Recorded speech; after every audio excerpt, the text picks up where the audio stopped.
Okay, fifth graders, welcome to another EdPuzzle. Today's is kind of random, but we're going to work on multiplying a fraction times a fraction, something that we're going to do more next week. But we're going to have you try today. And then, of course, like usual, there's some surprises. Kind of some odd surprises, but some surprises. So sit back and enjoy this month's EdPuzzle. Using an area model. The problem I've selected is 2/3 multiplied by 1/4.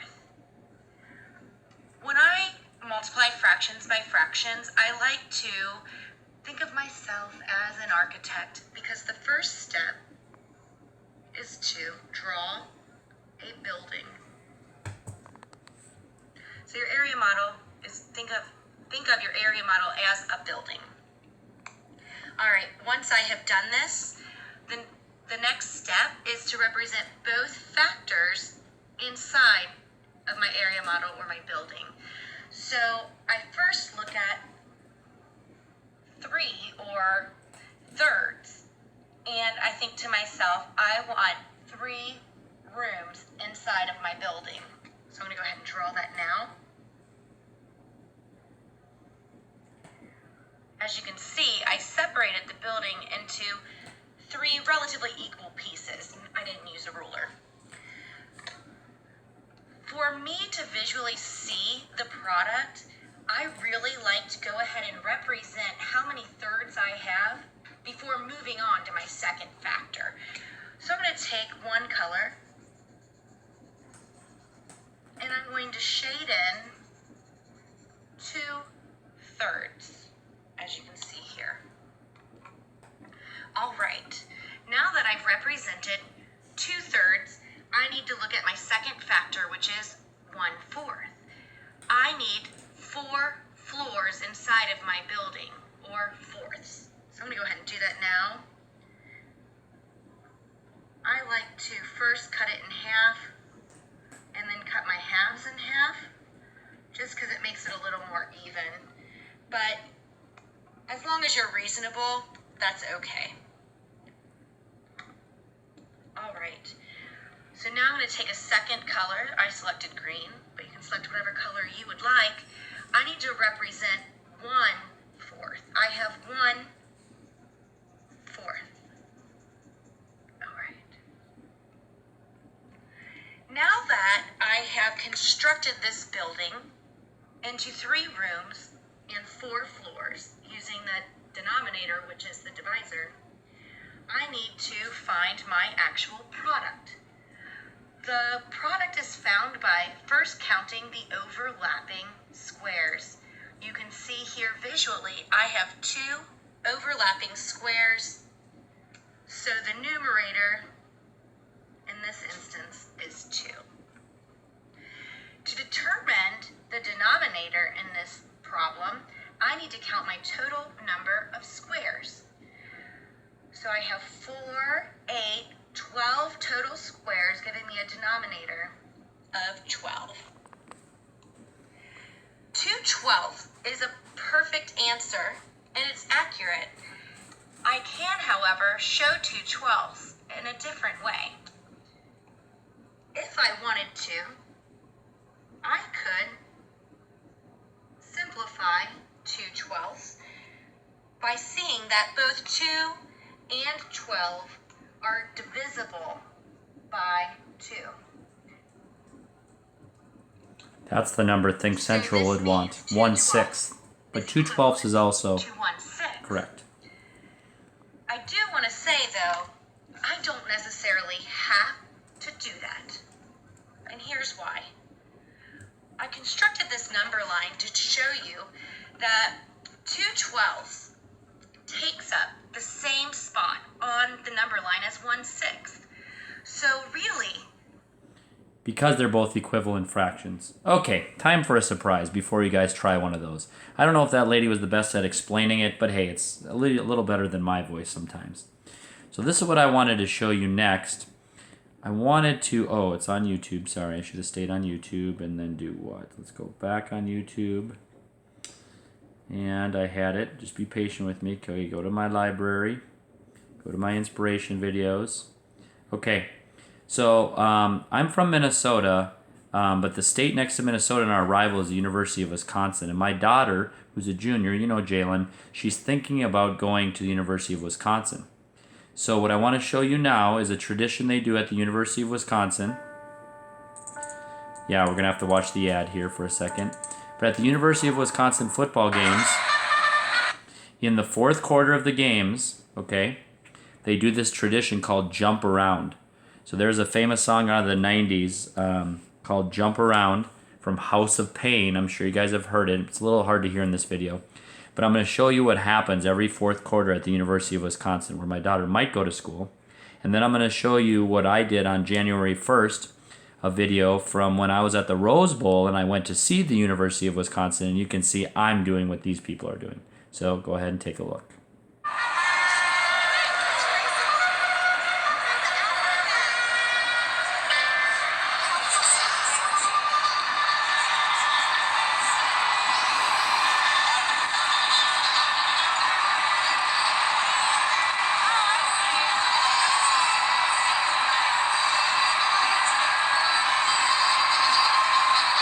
They first start out with a section race, so each of those letters represents a section, and whatever section wins gets a prize. Looks like it's the letter K. But now watch what happens.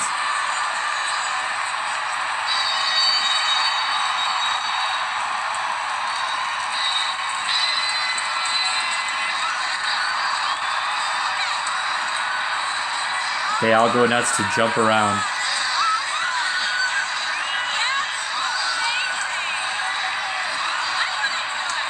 That's even the opposing teams jumping around.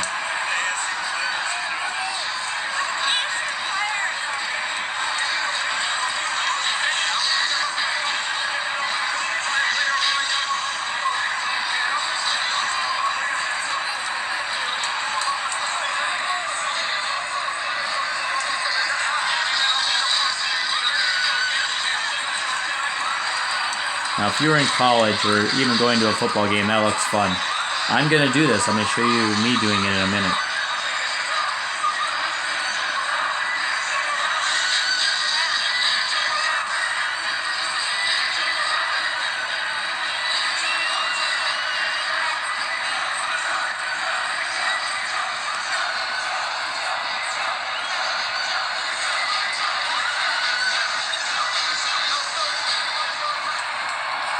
Pretty cool, huh? All right, so now if I can find the right video, Google Photos.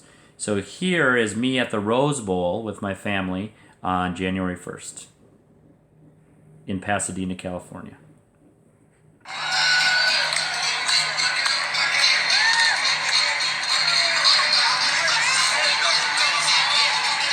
There's Jalen.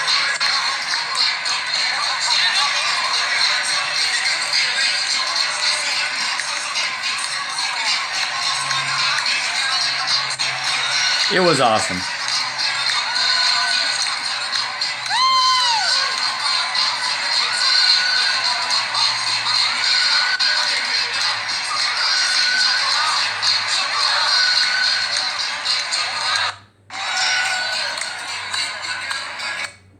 Okay, so here's what I'm going to do. This is going to be a little crazy, and I hope you don't go too wild. But I can now give you permission. I'm going to show this video again. And when it starts playing, you have permission to get out your seat and jump around.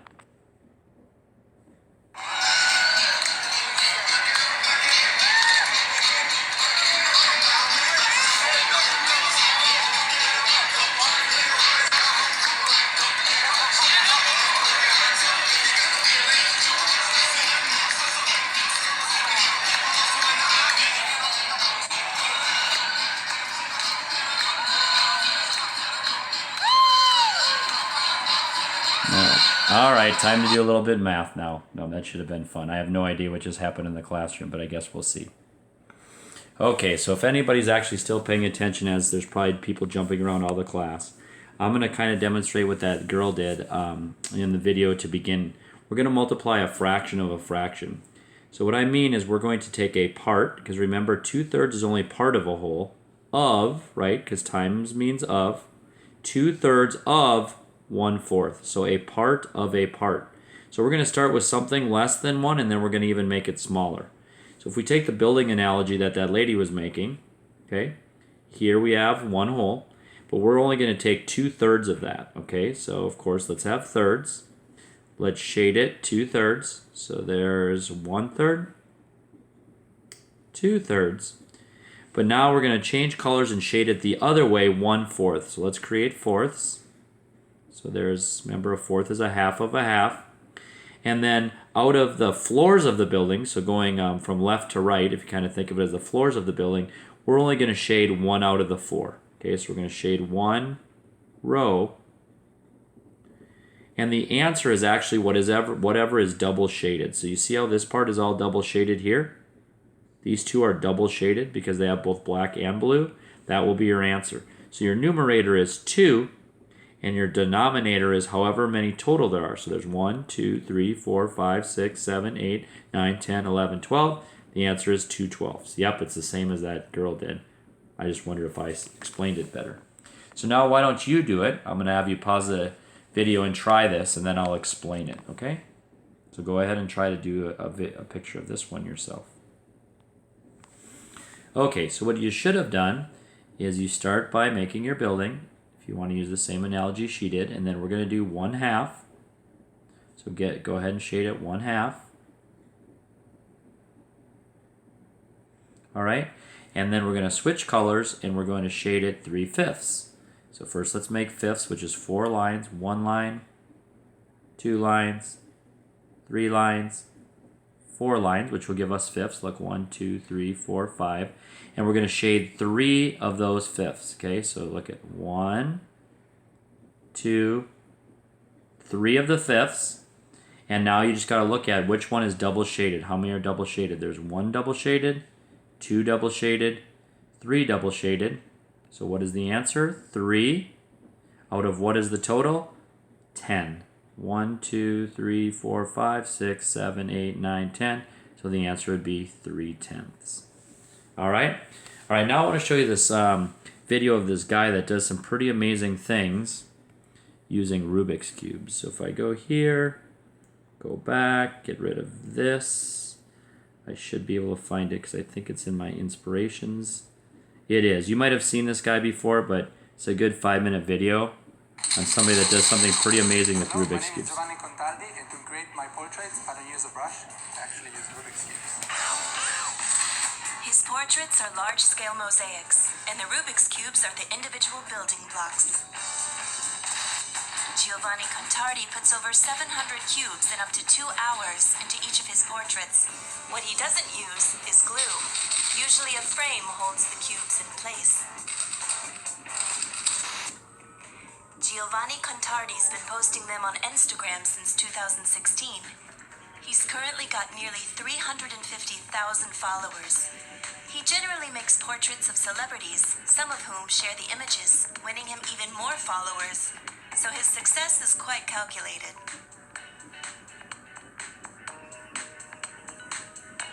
So of course that was part of my strategy, because I want more people to know about Rubik's Cube. So I thought, if I do a celebrity, then people feel attached to that because maybe they also like that celebrity. When people look at you solving a cube in 10 seconds, they think of you as an alien, someone from another planet. And same is with the artwork, but it's something more fascinating. Giovanni Contardi started out by setting records. He's set an impressive 60 Italian records, 9 European ones, and 3 world records. He solves the Rubik's Cube in less than 10 seconds. He uses different types of cubes in competitions and his portraits. He always seems to have a cube in hand, even under the water. Depending on the type of the cubes, also the sound can change. For example, this is very smooth, but the ones that I use for the portrait are actually a little bit more noisy. There is also that factor that, when it comes to cubes. We asked him to create a picture for Euromax. He chose a portrait of a woman that everyone knows, Mona Lisa, by Italian Renaissance painter Leonardo da Vinci. The challenge for him is not to solve the Rubik's Cube as fast as he can.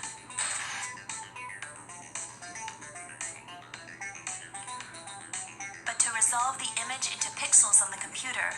How he does it remains a secret. He only reveals enough to give an idea. One of the things that I do is actually work with the picture when it's still in black and white.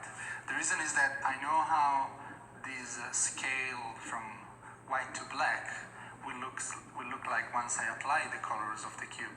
I like to work on the design when it's still on this form because I can keep it a little bit more close to the original and to the idea that I have in mind. Hardly anyone notices that one particular color is always missing.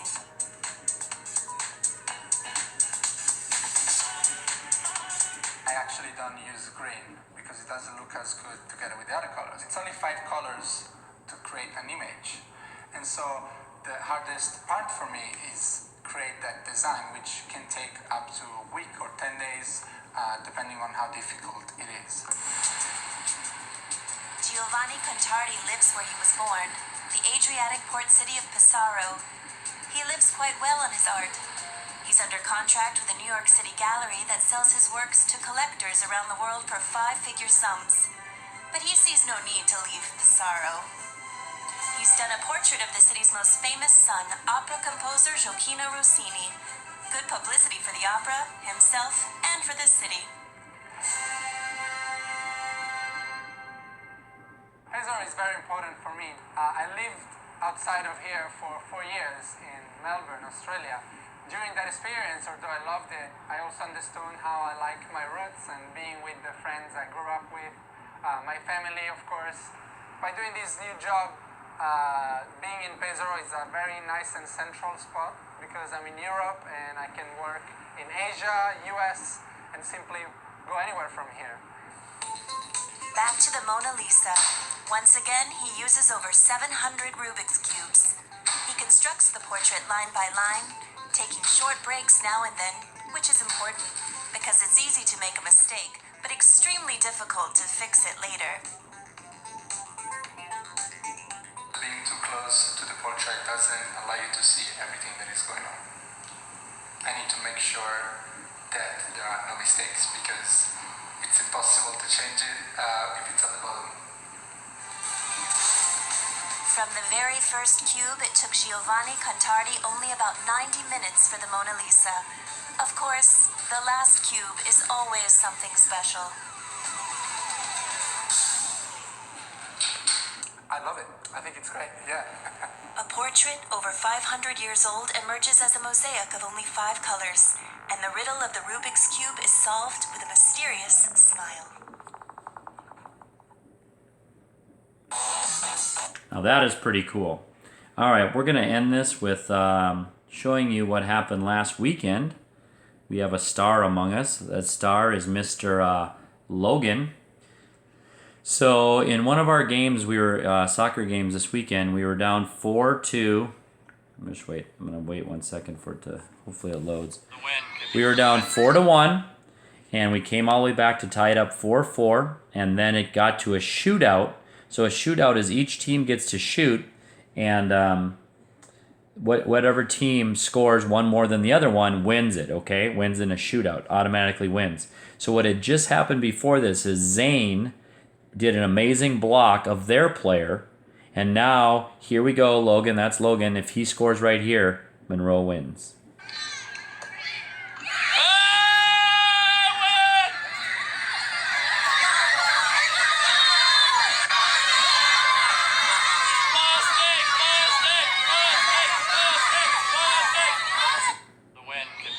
One more time. Logan, yeah. Let's go.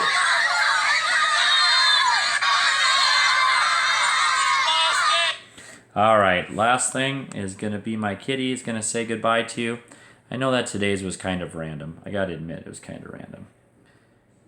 But how do I get out of this? I don't know. I got to go back. Oh, there it is. So last thing is just going to be Xena saying goodbye.